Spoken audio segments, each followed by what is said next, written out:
Hello everyone myself Pritish welcome to the class. आज आम किसी पढ़ानी आज आम इंट्रोडक्शन करिया कार ना आम यूट्यूब सभारे जड़े इंग्लीश टीचर जॉइन होती इंग्लीश सार जे कि तुम दशम प्लस टू फास्ट ईयर आ सेकेंड ईयर समस्त इंग्लीश चैप्टर टॉपिक रो क्वेश्चन आंसर तुम चैप्टर बुझेदेवे रिविजन करदेवे और जी सब पीवाई क्यू सब गुड़ा प्राक्ट करेंगे और तुमको सिलेक्टिव क्वेश्चन देवे कि कौटा तुम ए वर्ष बोर्ड एग्जाम आसव।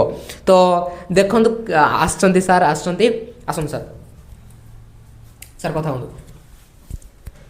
हाय एवरीवन मो गुमेश सिंह और बाबू मत डाकी मु इंग्लिश टीचर एक्चुअली बहुत दिन है मु पिलान को पढ़े के आसूची और मोर किसी एक्सपीरियंस अच्छी so I am very much glad to just give some extra effort for my students for the betterment of the students, so I am very much happy and this is our first introduction class and after some times we will go through the topics and everything we will just give you like a chocolate and sweet and biscuit, okay?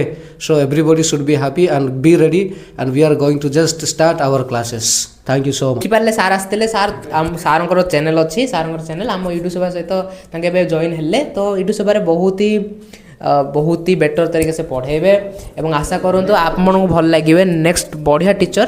तो सार 6-7 वर्ष experience अच्छी ओडिशा रे दशम पिला plus two fast year second year पिला question माने देखिए कहींपारे कि तुम आकाशवाणी क्वेश्चन गुड़ा जो क्वेश्चन गुड़ा तुम परीक्षा आसीपे ठीक अच्छे कि नहीं। तो मुझे आशा करुँची तुम मैंने बहुत ही भल भाव सार वेलकम कर रेडी रुह ठीक अच्छे। तो थैंक यू एवरीवन।